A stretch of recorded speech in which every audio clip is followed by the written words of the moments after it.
Hello everyone, Vinayak classes के YouTube channel पर मैं अमिता सिंह आप सभी का हार्दिक स्वागत करती हूँ। आज से हम लोग सीटेट की तैयारी शुरू करेंगे। जो बच्चे सीडीपी की तैयारी करना चाहते हैं वो लोग मुझसे जुड़ने का प्रयास करें। जुड़ने के लिए चैनल को सब्सक्राइब करना होगा ताकि जो भी वीडियो अपलोड किया जाए वो आपको आसानी से मिल सके। सीटेट में आयोग आपके सोच और समझ को देखना चाहता है कि आपका कॉन्सेप्ट कितना क्लियर है। इसलिए आप अपने तैयारी को बेहतर करें और विनायक क्लासेस के चैनल से जुड़ने का प्रयास करें। और मैं चाहती हूं कि जो बच्चे मुझसे यूपी टेट में जुड़े थे वे बच्चे मुझसे सीटेट में ज़रूर जुड़ें। मैं सीटेट में भी उनकी मदद ज़रूर करूंगी। तो चलिए आज का प्रैक्टिस हम लोग शुरू करते हैं। आज का पहला प्रश्न है कि विकास की प्रक्रिया में अधिगम का अर्थ क्या है? केवल ज्ञान का अर्जन, व्यवहार में परिवर्तन, वातावरण से अनुभव प्राप्त करना, शारीरिक वृद्धि। तो सबसे पहले ऑप्शन ए देखेंगे कि केवल ज्ञान का अर्जन। केवल ज्ञान को इकट्ठा कर लेने से अधिगम थोड़ी ना होता है। सबसे पहले केवल शब्द को देखते ही उस ऑप्शन को आप काट देंगे, ठीक ना। बी कह रहा है कि व्यवहार में परिवर्तन, तो अनुभव या अभ्यास के परिणाम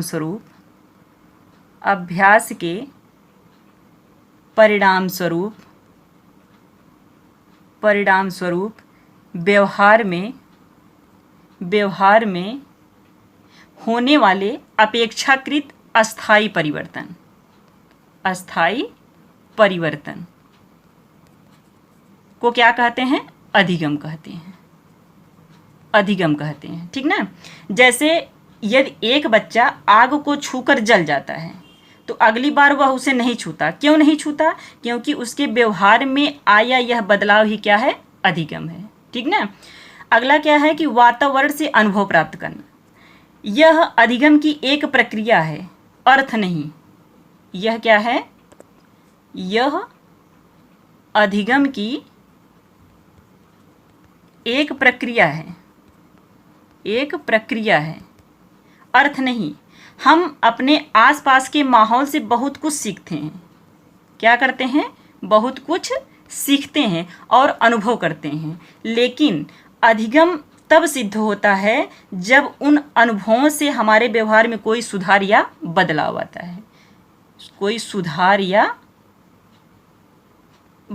आता है। ठीक ना। ये वातावरण से अनुभव प्राप्त करना ये कहता है। बाकी शारीरिक वृद्धि क्या है? तो इसे मनोविज्ञान की भाषा में परिपक्वता या वृद्धि कहा जाता है। क्या कहा जाता है? परिपक्वता या वृद्धि कहा जाता है। जैसे शारीरिक कद,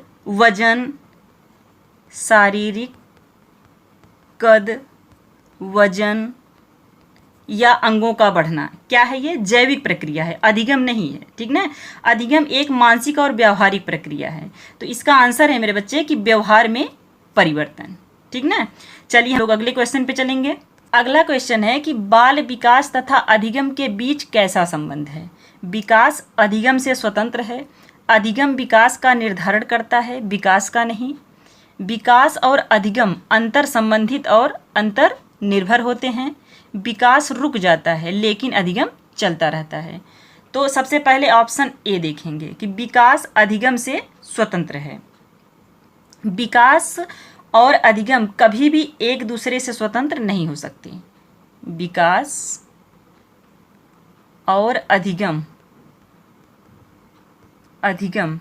कभी भी एक दूसरे से स्वतंत्र नहीं हो सकते। जैसे किसी बच्चे का शारीरिक या मानसिक विकास, जैसे कि हाथों की मांसपेशियों का मजबूत होना नहीं हुआ है, जैसे शारीरिक या मानसिक विकास नहीं हुआ है तो वह जो है लिखने का अधिगम शुरू नहीं कर सकता है, ठीक ना। और ये क्या है कि अधिगम विकास का निर्धारण करता है, विकास का नहीं। ये ऑप्शन है, कोई मतलब नहीं है इसका। सी कहता है कि विकास और अधिगम अंतर संबंधित और अंतर्निर्भर होते हैं। तो विकास और अधिगम और अधिगम एक ही सिक्के के दो पहलू हैं, ठीक ना। और ये अंतर संबंधित कैसे हैं? तो विकास और अधिगम ये दोनों एक जटिल तरीके से एक दूसरे से क्या होते हैं? जुड़े हुए होते हैं, ठीक ना। अधिगम से विकास को गति मिलती है। क्या मिलती है? गति मिलती है। और विकास से सीखने के नए अवसर खुलते हैं। और ये अंतर्निर्भर कैसे हैं? तो अंतर्निर्भर जैसे जैसे बच्चा शारीरिक और मानसिक रूप से विकसित होता है, उसके सीखने की क्षमता क्या होती है? बढ़ती है। सीखने की क्षमता क्या होती है? बढ़ती है। इसी प्रकार नया ज्ञान सीखने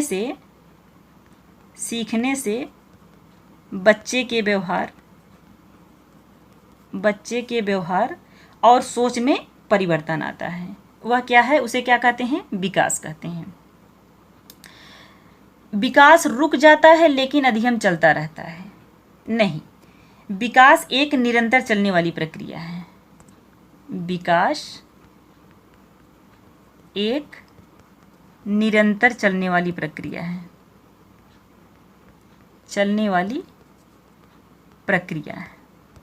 ठीक ना। तो इसका ऑप्शन है मेरे बच्चे कि विकास और अधिगम अंतर संबंधित और अंतर निर्भर होते हैं। चलिए हम लोग अगले क्वेश्चन पे चलेंगे। अगला क्वेश्चन है कि वृद्धि से क्या तात्पर्य है? गुणात्मक परिवर्तन, मात्रात्मक परिवर्तन, मानसिक विकास, सामाजिक विकास। तो गुणात्मक परिवर्तन क्या है? तो गुणात्मक परिवर्तन कैसे होता है? इसमें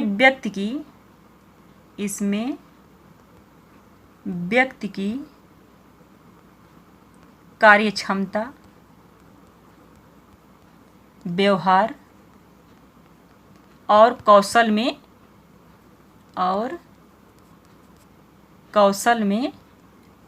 सुधार शामिल होता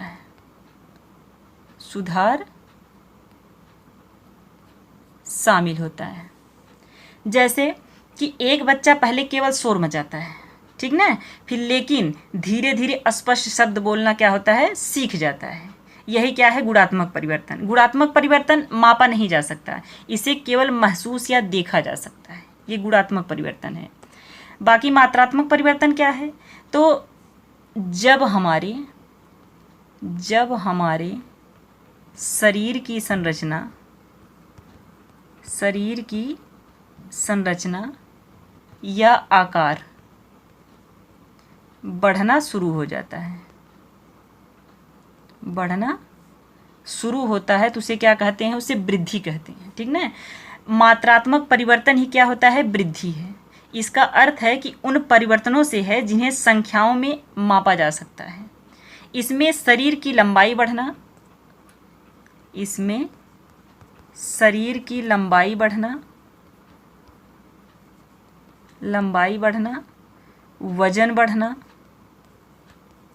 वजन बढ़ना और शारीरिक अंगों का आकार बढ़ना शामिल होता है मात्रात्मक परिवर्तन में। बाकी ये मानसिक विकास क्या है?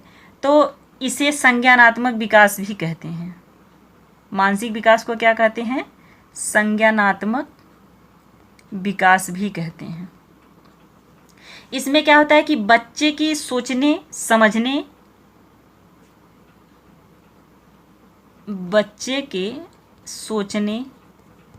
समझने,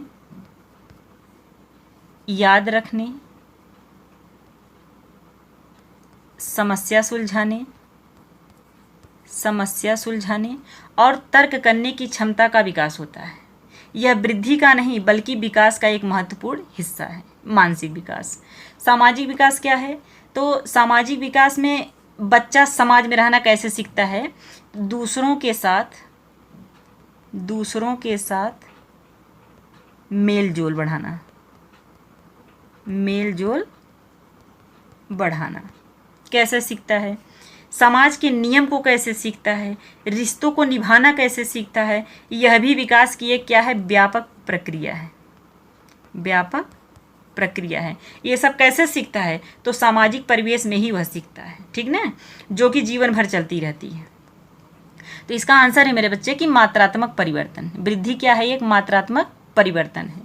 चलिए हम लोग अगले क्वेश्चन पे चलेंगे। अगला क्वेश्चन है कि विकास सामान्य से डैश डैश की ओर बढ़ता है। जटिल, विशिष्ट, कठिन, सामान्य। तो विकास जो है सामान्य से विशिष्ट की ओर बढ़ता है। किस तरफ बढ़ता है? विशिष्ट की ओर। विकास की प्रक्रिया में बच्चा जो है पहले पूरे शरीर या सामान्य अंगों का उपयोग करता है। पूरे शरीर या सामान्य अंगों का उपयोग करता है। फिर किसी विशेष अंग या सूक्ष्म क्रिया पर नियंत्रण पाता है।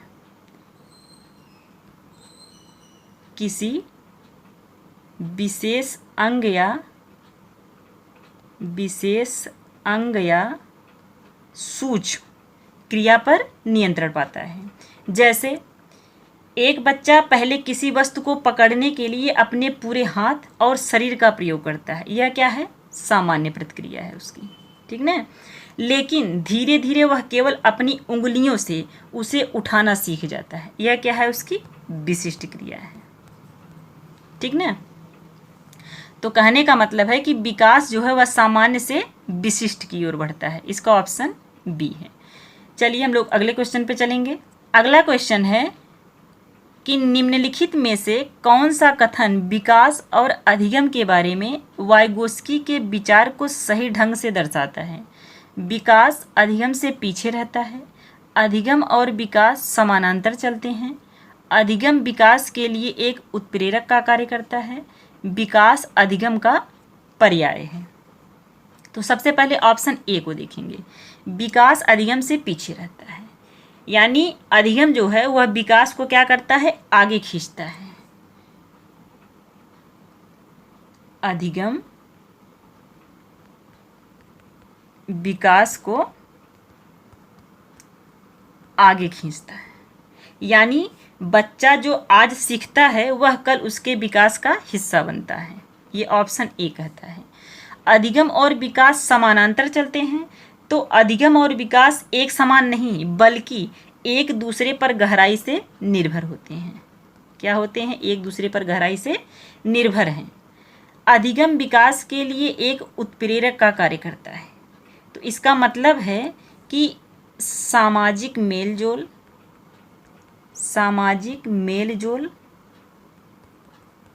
और सीखना बच्चे की आंतरिक विकास और प्रक्रियाओं को सक्रिय और तीव्र करते हैं।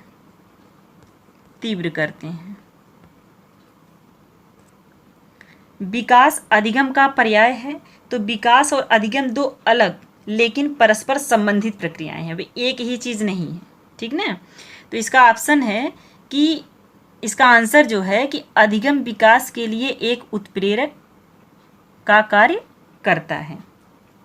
ऑप्शन सी, ठीक ना। चलिए हम लोग अगले क्वेश्चन पे चलेंगे। अगला क्वेश्चन है कि बच्चों के संदर्भ में विकास के अंतर्गत डैश डैश आते हैं। केवल गुणात्मक परिवर्तन, केवल मात्रात्मक परिवर्तन, गुणात्मक एवं मात्रात्मक परिवर्तन दोनों, न ही गुणात्मक और न ही मात्रात्मक परिवर्तन।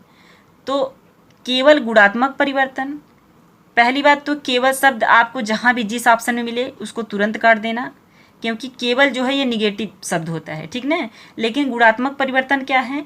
तो गुणात्मक परिवर्तन का मतलब होता है कि कार्य क्षमता, व्यवहार या योग्यता में सुधार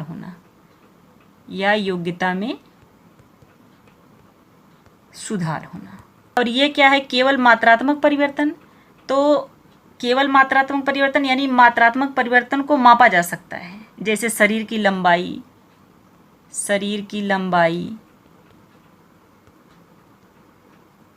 बढ़ना या वजन बढ़ना, या हड्डियों का आकार बढ़ना, हड्डियों का आकार बढ़ना, इसे आमतौर पर वृद्धि कहा जाता है। मात्रात्मक परिवर्तनों को क्या कहते हैं? वृद्धि कहते हैं। विकास का एक हिस्सा वृद्धि भी है, इसलिए केवल शब्द इसमें भी क्या है? गलत है। केवल शब्द जहाँ भी रहेगा वो ऑप्शन गलत हो जाएगा। अगला क्या कह रहा है कि गुणात्मक एवं मात्रात्मक परिवर्तन दोनों। तो विकास एक व्यापक शब्द है। क्या है? एक व्यापक शब्द है, ठीक ना। इसमें बच्चे के शरीर का बढ़ना, वजन बढ़ना, हड्डियों का आकार बढ़ना, ये क्या सब क्या है? ये मात्रात्मक है, मात्रात्मक है, ठीक ना। और उसके मानसिक, सामाजिक व संवेगात्मक कौशल में सुधार, ये क्या है? ये गुणात्मक है, ठीक ना।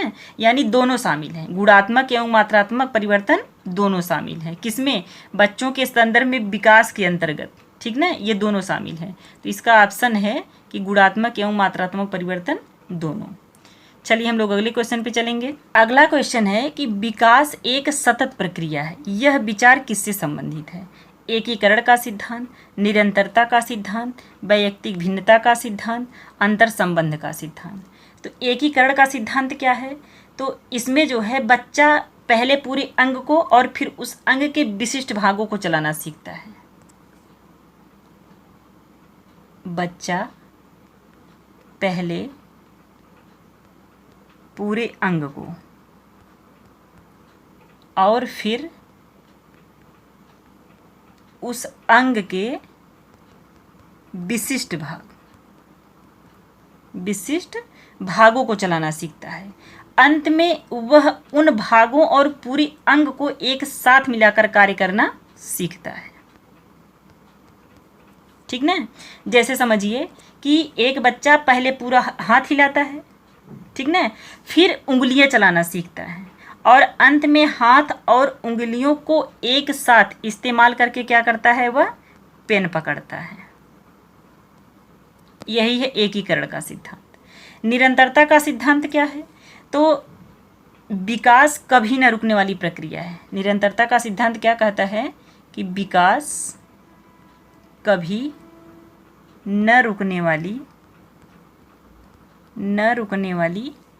प्रक्रिया है। यह जन्म से लेकर मृत्यु तक लगातार चलता है, यानी गर्भ से लेकर कब्र तक, ठीक ना। इसमें क्या है कि जैसे एक बच्चा धीरे धीरे भाषा सीखता है या उसकी लंबाई बढ़ती है, यह अचानक नहीं बल्कि निरंतर प्रक्रिया का हिस्सा है, ठीक ना। यह निरंतरता का सिद्धांत है। बाकी वैयक्तिक भिन्नता का सिद्धांत क्या है? तो हर बच्चे के विकास की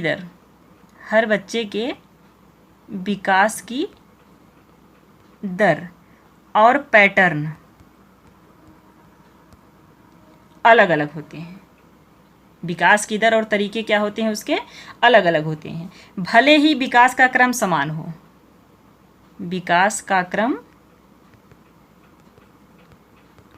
हो, ठीक ना, लेकिन कोई बच्चा जल्दी बोलना सीख जाता है तो कोई थोड़ी देर से। ये वैयक्तिक भिन्नता का सिद्धांत कहता है। यह अंतर जो है आनुवंशिकता और वातावरण के कारण होता है। किसके कारण होता है? आनुवंशिकता और वातावरण के कारण होता है, ठीक ना। जैसे जुड़वा बच्चों के स्वभाव, बुद्धि और शारीरिक क्षमता में अंतर हो सकता है। कोई जरूरी नहीं है कि दोनों एक ही समान होंगे, नहीं। इसका आंसर है मेरे बच्चे कि विकास एक सतत प्रक्रिया है। यह किससे संबंधित है? तो यह निरंतरता का सिद्धांत है, ठीक ना। चलिए हम लोग अगले क्वेश्चन पे चलेंगे। अगला क्वेश्चन है कि बाल विकास की कौन सी अवस्था खेल की आयु भी कहलाती है? शैशवावस्था, प्रारंभिक बाल्यावस्था, उत्तर बाल्यावस्था, किशोरावस्था। तो सबसे पहले शैशवावस्था विषय में जानिए। शैशवावस्था जो है यह जन्म से 2 वर्ष तक चलता है, और शैशवावस्था जन्म से 5 वर्ष भी होता है, जन्म से 5 वर्ष या 6 वर्ष भी होता है, ठीक ना। दोनों ऑप्शन को देखना होगा कि मतलब क्या ऑप्शन है इसमें, किस उसी के अकॉर्डिंग इन दोनों को जो है आप आंसर देंगे। जैसे अब इसमें पूछा है कि प्रारंभिक बाल्यावस्था, उत्तर बाल्यावस्था। अब ऐसा अगर दिया रहेगा तब आप जो है जन्म से 2 वर्ष लगाएंगे शैशवावस्था में। लेकिन अगर आपसे कहे जैसे ऑप्शन में शैशवावस्था है, बाल्यावस्था है, किशोरावस्था है, प्रौढ़ावस्था है, तब आप जन्म से जो है 5 वर्ष या 6 वर्ष मानेंगे शैशवावस्था को। इसमें क्या होता है शैशवावस्था में कि इस अवस्था में शिशु जो है पूर्ण रूप से माता पिता पर निर्भर रहता है। किस पर रहता है? माता पिता पर निर्भर रहता है शैशवावस्था। और उसका व्यवहार जो है वो मूल प्रवृत्तियों पर आधारित होता है, मूल प्रवृत्तियों पर आधारित होता है शैशवावस्था में। इसमें क्या होता है कि शारीरिक, मानसिक अधिगम यानी सीखने की जो है, सीखने की अवस्था क्या होती है? तेज होती है शैशवावस्था में, ठीक ना। और ये प्रारंभिक बाल्यावस्था क्या है? तो प्रारंभिक बाल्यावस्था जो है ये 2 से 6 वर्ष या 3 से 6 वर्ष मान लीजिए, 2 से 6 वर्ष चलती है या 3 से 6 वर्ष, 3 से 6 वर्ष प्रारंभिक बाल्यावस्था। इसमें क्या होता है कि इसमें बच्चा अनुकरण द्वारा सीखता है, अनुकरण द्वारा सीखता है। इस अवस्था में क्या होता है कि जिज्ञासा ज़्यादा होती है, जिज्ञासा ज़्यादा होती है। जिज्ञासा मतलब जानने की इच्छा। और इस अवस्था को क्या कहते हैं? टॉय एज यानी खिलौनों की आयु, खिलौनों की आयु कहा जाता है। और इसमें क्या होता है कि इसमें भाषा अर्जन के लिए संवेदनशील जो होता है, भाषा अर्जन के लिए संवेदनशील होते हैं जड़। इसमें ये जो मैं विशेषता बता रही हूँ अभी अभी प्रारंभिक बाल्यावस्था का, अगर इसमें जो है दे दिया कि मतलब जन्म से 6 वर्ष, जन्म से 6 वर्ष, तब ये सारी विशेषताएं शैशवावस्था की हो जाएंगी। इसी जो है विशेषता इसकी जानिए, जो इसकी अवधि दिया है जन्म से 6 वर्ष, अगर जन्म से 6 वर्ष रहेगा तब ये सारी विशेषताएं जो मैंने अभी अभी आपको बताया है वो शैशवावस्था की हो जाएंगी, ठीक ना। और ये उत्तर बाल्यावस्था, उत्तर बाल्यावस्था में क्या क्या होता है? तो उत्तर बाल्यावस्था ये 6 से 12 वर्ष चलती है, 6 से 12 वर्ष चलती है। इसमें क्या होता है कि इसमें तार्किक चिंतन की अवस्था कहा जाता है, इसे तार्किक चिंतन की अवस्था कहा जाता है। इसे और क्या कहा जाता है? तो इसे आरंभिक स्कूल की एज कहा जाता है, आरंभिक स्कूल की एज कहा जाता है। इसे गंदी अवस्था भी कहा जाता है, गंदी अवस्था। और इसे क्या कहा जाता है? तो इसे स्फूर्त की अवस्था या स्मार्ट एज, स्मार्ट एज भी कहते हैं इसको।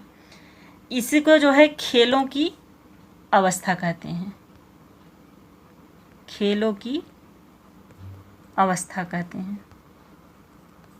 ठीक ना। इसी को जो है टोली या समूह या गैंग की अवस्था कहते हैं, टोली या समूह या गैंग, ठीक ना, की अवस्था कहते हैं। ये उत्तर बाल्यावस्था की है। जैसे जो अभी अभी मैंने उत्तर बाल्यावस्था का बताया ये तो सब आप समझ ही रहे हैं, लेकिन अगर बाल्यावस्था अगर पूछा जाएगा तो ये सब बाल्यावस्था में चला जाएगा, ठीक ना।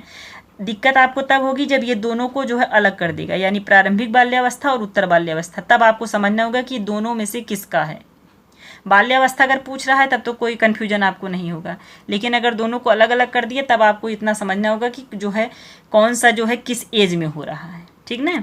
बाकी किशोरावस्था में क्या होता है? तो इसकी उम्र जो है ये 12 से 18 वर्ष चलती है, 12 से 18 वर्ष किशोरावस्था की। इसे जो है जीवन का सबसे कठिन काल कहा जाता है, जीवन का सबसे कठिन काल कहा जाता है। और इसे क्या कहते हैं? तो इसे संघर्ष, तनाव, आंधी, तूफान और उलझन की अवस्था भी कहा जाता है किशोरावस्था को। और इसमें जो है क्या होता है? विषमलिंगी आकर्षक होता है, विषमलिंगी आकर्षक होता है। कहने का मतलब जो है लड़का लड़की की तरफ आकर्षित होगा और लड़की जो है वह लड़की की तरफ आकर्षित होगी, विषमलिंगी हो, ठीक ना।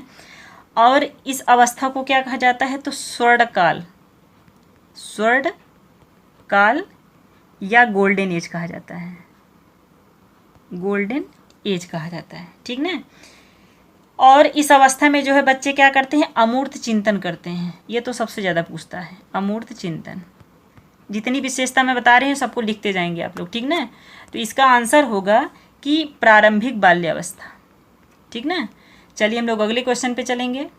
अगला क्वेश्चन है कि मानव विकास मुख्य रूप से किन कारकों पर निर्भर करता है।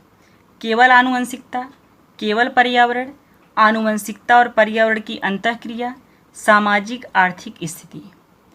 तो इसमें केवल आनुवंशिकता, ये केवल शब्द तो निगेटिव है, लेकिन आनुवंशिकता क्या है उसको समझ लीजिए। तो आनुवंशिकता जो होता है कि वे गुण या विशेषताएं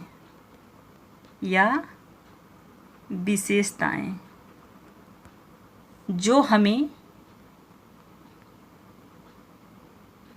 हमें जन्म से माता पिता और पूर्वजों से जीन के माध्यम से मिलते हैं, जैसे लंबाई हुआ, आँखों का रंग हुआ, बालों का रंग हुआ, ठीक ना। ये सब क्या है, ये सब आनुवंशिकता है, मतलब जीन के माध्यम से हमें माता पिता से जो है मिलते हैं। और ये पर्यावरण क्या है, केवल पर्यावरण। तो पर्यावरण जो है वे सभी बाहरी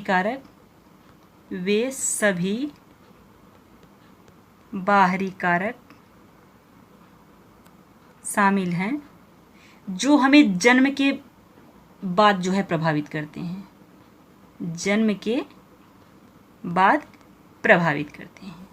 जैसे परिवार हुआ, स्कूल हुआ, समाज और संस्कृति हुआ। हालांकि पर्यावरण जो है वो विकास में बड़ी भूमिका निभाता है, लेकिन ये अकेला जिम्मेदार नहीं है पर्यावरण, ठीक ना। जैसे एक व्यक्ति को कितना भी अच्छा माहौल मिले, उसकी कुछ क्षमताएं उसकी आनुवंशिकता सीमा के भीतर ही रहेंगी, ठीक ना। ये पर्यावरण है। और ये अगला ऑप्शन क्या है कि आनुवंशिकता और पर्यावरण की अंतःक्रिया। तो मानव विकास जो है इन दोनों का क्या है, गुणनफल है। आनुवंशिकता क्या होता है कि हमें एक आधार या संभावना प्रदान करती है, और पर्यावरण जो है उस संभावना को हकीकत में बदलने का अवसर देती है, ठीक ना, जो पर्यावरण होता है। विकास इन दोनों के बीच चलने वाली एक निरंतर जटिल प्रक्रिया है। क्या है, एक जटिल प्रक्रिया है इन दोनों का, आनुवंशिकता और पर्यावरण का, ठीक ना। कहने का मतलब है कि मानव विकास न तो पूरी तरह से प्रकृति पर निर्भर है और न ही पूरी तरह से पोषण पर। यह इन दोनों की मेल का क्या है, परिणाम है, आनुवंशिकता और पर्यावरण की अंतःक्रिया। और बाकी ये सामाजिक आर्थिक स्थिति क्या है, तो सामाजिक आर्थिक स्थिति यह पर्यावरण का ही एक हिस्सा है, ठीक ना। लेकिन इसका आंसर है मेरे बच्चे कि आनुवंशिकता और पर्यावरण की अंतःक्रिया। चलिए हम लोग अगले क्वेश्चन पे चलेंगे। अगला क्वेश्चन है कि निम्नलिखित में से कौन सा विकास का सिद्धांत नहीं है। विकास एक निश्चित क्रम में होता है, विकास सामान्य से विशिष्ट की ओर होता है, विकास आंशिक और अप्रत्याशित होता है, विकास सभी के लिए एक समान दर से नहीं होता है। तो विकास एक निश्चित क्रम में होता है, पहले इसका मतलब समझिए। तो विकास हमेशा जो है एक व्यवस्थित क्रम का पालन करता है, ठीक ना, एक निश्चित क्रम का पालन करता है। ये ऑप्शन जो है बिल्कुल आपका सही है। जैसे बच्चा पहले सिर उठाना सीखता है और फिर बैठना और फिर चलना, ठीक ना। तो ऑप्शन ए तो बिल्कुल सही है। ऑप्शन बी भी देख लेते हैं कि विकास सामान्य से विशिष्ट की ओर होता है। हाँ, ये भी बात सही है कि शुरुआत में बच्चा किसी वस्तु को पकड़ने के लिए अपने पूरे शरीर या पूरे हाथ का उपयोग करता है। ये उसकी क्या है, ये सामान्य प्रतिक्रिया है, ठीक है। लेकिन धीरे धीरे वह क्या करता है, केवल अपनी उंगलियों का उपयोग करना सीखता है, जो उसकी क्या है कि विशिष्ट प्रतिक्रिया है। कहने का मतलब है कि विकास हमेशा सामान्य से क्या होता है, विशिष्ट की ओर होता है। ये भी ऑप्शन आपका सही है इसमें। अगला क्या है कि विकास सभी के लिए एक समान दर से नहीं होता है। हाँ, ये भी बात सही है कि विकास जो है, प्रत्येक बच्चे के विकास की दर जो है वो क्या होती है, अलग अलग होती है। कोई बच्चा जल्दी बोलना सीख जाता है तो कोई थोड़ा समय लेता है। ठीक है, इसे क्या कहते हैं, इसे व्यक्तिगत भिन्नता का सिद्धांत भी कहते हैं इसको। लेकिन इसका आंसर है मेरे बच्चे सी, विकास आंशिक और अप्रत्याशित होता है। यही जो है गलत है। इसमें विकास जो है रुक रुक कर जो है नहीं, बल्कि निरंतर चलने वाली प्रक्रिया है। ठीक ना, तो इसका आंसर क्या है कि विकास आंशिक और अप्रत्याशित होता है। यही जो है इसका आंसर है। चलिए हम लोग अगले क्वेश्चन पे चलेंगे। अगला क्वेश्चन है कि बाल मनोविज्ञान के अंतर्गत किसका अध्ययन किया जाता है। बालक के जन्म से लेकर किशोरावस्था तक का अध्ययन, बालक की जन्म पूर्व अवस्था से लेकर किशोरावस्था तक का अध्ययन, केवल बाल्यावस्था का अध्ययन, केवल शैशवावस्था का अध्ययन। तो सबसे पहले ए वाला ऑप्शन देखेंगे कि बालक के जन्म से लेकर किशोरावस्था तक का अध्ययन। इसमें क्या है कि इनमें जन्म से लेकर नहीं, बल्कि जन्म से पूर्व गर्भावस्था से किशोरावस्था तक का अध्ययन होता है। ठीक ना। और बी क्या कह रहा है कि बालक की जन्म पूर्व अवस्था से लेकर किशोरावस्था तक का अध्ययन। तो आधुनिक बाल मनोविज्ञान के अनुसार जो है, बालक का विकास जो है माँ के गर्भ से ही शुरू हो जाता है। कहाँ से शुरू हो जाता है, माँ के गर्भ से। माँ के गर्भ से जो है शुरू हो जाता है। ठीक ना। और इसमें जो है गर्भावस्था से लेकर किशोरावस्था के अंत तक होने वाले शारीरिक मानसिक और संवेगात्मक परिवर्तनों का अध्ययन किया जाता है। ठीक ना। यानी बालक की जन्म पूर्व अवस्था से लेकर किशोरावस्था तक का अध्ययन, यही इसका आंसर है। ठीक ना। केवल बाल्यावस्था का अध्ययन, तो बाल्यावस्था की अवधि जो है वह 6 से 12 वर्ष होती है, लेकिन इसमें केवल शब्द लगा है तो वैसे भी आंसर गलत हो गया आपका। अगर ऑप्शन में आपको केवल शब्द मिलता है तो वह ऑप्शन जो है आपका तुरंत गलत हो जाएगा। जैसे केवल शैशवावस्था का अध्ययन, तो ये भी गलत है क्योंकि केवल शब्द दोनों में लगा है। ये दोनों ऑप्शन आपका गलत हो गया। कहने का मतलब कि इसका आंसर जो है बालक की जन्म पूर्व अवस्था से लेकर किशोरावस्था तक का अध्ययन। ठीक ना। चलिए हम लोग अगले क्वेश्चन पे चलेंगे। अगला क्वेश्चन है कि शैशवावस्था में विकास की गति कैसी होती है।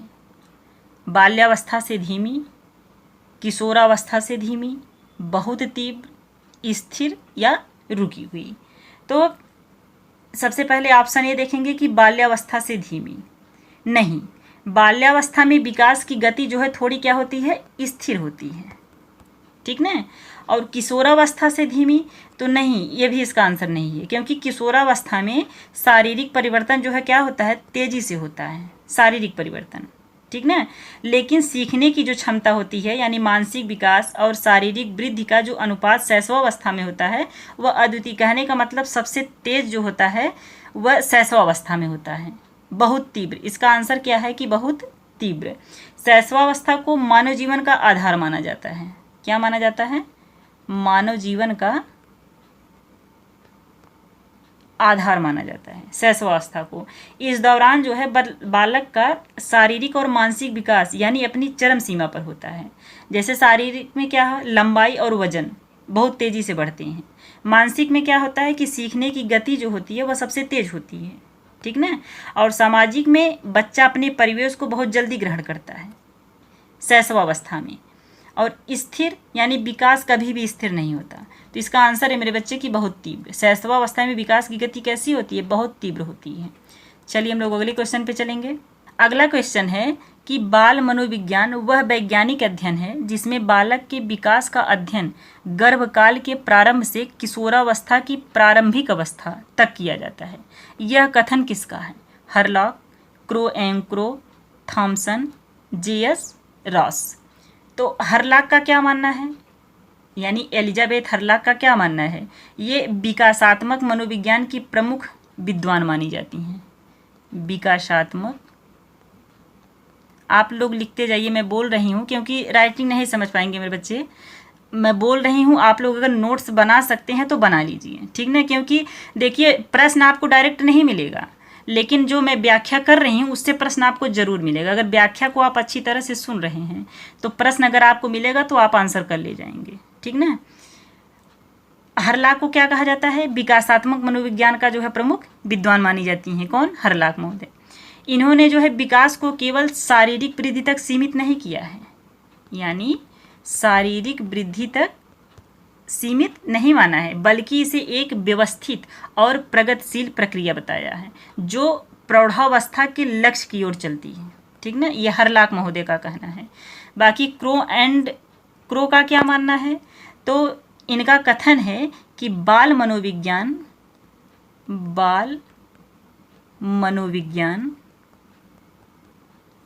वह वैज्ञानिक अध्ययन है जिसमें बालक के विकास का अध्ययन गर्भकाल के प्रारंभ से किशोरावस्था की प्रारंभिक अवस्था तक किया जाता है। ये क्रो का कथन मैं बोली हूँ, उसको आप लोग लिख लेना, ठीक ना। ये क्रो जो है ये पति पत्नी की ये प्रसिद्ध जोड़ी थी, ठीक ना, और जिन्होंने शिक्षा मनोविज्ञान और बाल विकास के क्षेत्र में जो है व्यापक कार्य किया है, क्रो ने। बाकी थॉमसन के विषय में थोड़ा सा जान लीजिए। तो थॉमसन जो है अपनी पुस्तक यानी child psychology growth trends in psychological adjustment के लिए जो है जाने जाते हैं, थॉमसन साहब। इन्होंने बालकों के सामाजिक, संवेगात्मक और बौद्धिक विकास के साथ साथ उनके व्यवहार में आने वाले मनोवैज्ञानिक यानी समायोजन पर जो है क्या किया है? ध्यान केंद्रित किया है थॉमसन ने। बाकी J.S. रॉस का क्या कहना है? तो रॉस ने विकास की अवस्थाओं का अपना वर्गीकरण दिया है। वे छद्म परिपक्वता की अवस्था के सिद्धांत के लिए प्रसिद्ध हैं। छद्म परिपक्वता की अवस्था के सिद्धांत के लिए क्या है? प्रसिद्ध हैं, जिसमें बालक जो है वयस्कों जैसा व्यवहार करने की कोशिश करता है। इनका मानना है रास महोदय का कि बालक जो है वो वयस्कों जैसा जो है व्यवहार करने की कोशिश करता है, लेकिन उसमें वास्तविक परिपक्वता का अभाव होता है, ठीक ना। रास ने मनोविज्ञान को व्यवहार का विज्ञान माना है। किसका विज्ञान माना है? व्यवहार का विज्ञान माना है रास महोदय ने। लेकिन इसका ऑप्शन है मेरे बच्चे कि क्रो, ठीक ना। चलिए हम लोग अगले क्वेश्चन पे चलेंगे। अगला क्वेश्चन है कि निम्नलिखित में से कौन सा बच्चे के शारीरिक विकास को दर्शाता है? नकारात्मक, मात्रात्मक, गुणात्मक, सकारात्मक। तो नकारात्मक क्या है? नकारात्मक विकास जो है सामान्यतः एक प्रगतिशील और आगे बढ़ने वाली प्रक्रिया है। क्या है? एक प्रगतिशील और आगे बढ़ने वाली प्रक्रिया है। शारीरिक विकास के संदर्भ में नकारात्मक शब्द का कोई प्रयोग नहीं है, ठीक ना। बाकी मात्रात्मक क्या है? तो शारीरिक विकास को जो है मात्रात्मक कहा जाता है, क्योंकि इसे मापा जा सकता है। क्या किया जा सकता है? मापा जा सकता है। जैसे बच्चे की ऊंचाई यानी हाइट का बढ़ना, ये मात्रात्मक में आएगा। जैसे वजन यानी वेट में वृद्धि, ठीक ना। शरीर के अंगों का आकार बढ़ना, ये सब क्या है? ये सब मात्रात्मक है, जिसे मापा जा सकता है, ठीक ना। और बाकी गुणात्मक में क्या है? तो गुणात्मक परिवर्तन ये विकास का हिस्सा है। किसका हिस्सा है? विकास का हिस्सा है, ठीक ना। विशेष रूप से मानसिक, सामाजिक और भावनात्मक विकास ये गुणात्मक विकास के अंतर्गत आएगा। इसमें जो है कार्यकुशलता, व्यवहार और सोचने के तरीके में आने वाले सुधार शामिल होते हैं गुणात्मक परिवर्तन में, जिसे जो है मापना जो है क्या होता है? कठिन होता है। मापना क्या होता है? कठिन होता है। इसे केवल महसूस या देखा जा सकता है गुणात्मक परिवर्तन को। बाकी सकारात्मक परिवर्तन क्या है? तो सकारात्मक एक सामान्य शब्द है जो किसी भी अच्छे बदलाव को जो है क्या करता है? दर्शाता है, जो सकारात्मक होता है। लेकिन इसका आंसर है मेरे बच्चे कि मात्रात्मक। बच्चे के शारीरिक विकास को क्या दर्शाता है? मात्रात्मक, ठीक ना। चलिए हम लोग अगले क्वेश्चन पे चलेंगे। अगला क्वेश्चन है कि गर्भ में बालक को विकसित होने में कुल कितने दिन लगते हैं? 150 दिन, 280 दिन, 390 दिन, 460 दिन। तो 150 दिन पहला ऑप्शन आप देखेंगे। 150 दिन यानी लगभग 5 महीने का समय होता है। कितने महीने का? 5 महीने का। इस अवस्था में जो है भ्रूण का विकास जो है वह आधा ही हो पाता है। भ्रूण का विकास जो है वह आधा ही हो पाता है और वह जीवित रहने के लिए पूरी तरह परिपक्व नहीं होता है। कहने का मतलब है कि अगर वह आधे महीने में ही बच्चा पैदा हो जाएगा या जन्म ले लेगा तो वो बच्चा जीवित नहीं रहेगा। अगला ऑप्शन क्या कह रहा है? 280 दिन। तो एक सामान्य मानवीय गर्भावस्था की औसत अवधि क्या होती है? 40 सप्ताह होती है। 40 सप्ताह यानी 280 दिन। 280 दिन मानी जाती है। इसे सामान्य भाषा में 9 महीने 10 दिन कहा जाता है, 280 दिन को, ठीक ना। इतने समय में बच्चा जो है जन्म के लिए पूरी तरह क्या हो जाता है? विकसित हो जाता है, ठीक ना। बाकी 390 दिन क्या है? तो 390 दिन यह इंसानों के लिए सामान्य नहीं है। इतना लंबा गर्भकाल जो है किसके लिए होता है? बड़े जानवरों जैसे ऊँट या गधे में देखा जाता है, ऊँट या गधे के लिए, ठीक ना, 390 दिन। और बाकी 460 दिन, तो इतना लंबा समय जिराफ जैसे जानवरों के लिए होता है, 460 दिन। लेकिन इसका ऑप्शन है मेरे बच्चे कि 280 दिन, ठीक ना। तो चलिए आज हम लोगों का बस 15 क्वेश्चन था, फिर हम लोग जो है अगले प्रैक्टिस में और आगे इसके प्रश्न करेंगे। अगर वीडियो आपको अच्छा लगा हो मेरे बच्चे तो एक लाइक ज़रूर करना और वीडियो को ज़्यादा से ज़्यादा शेयर करना जो बच्चे सीटेट की परीक्षा देने वाले हैं, ठीक ना। और चैनल पे यदि आप नए आए हैं तो चैनल को सब्सक्राइब ज़रूर कर लेना। चलिए तब हम लोग जो है अगले वीडियो में मिलेंगे, तब तक के लिए मेरे बच्चे बाय बाय।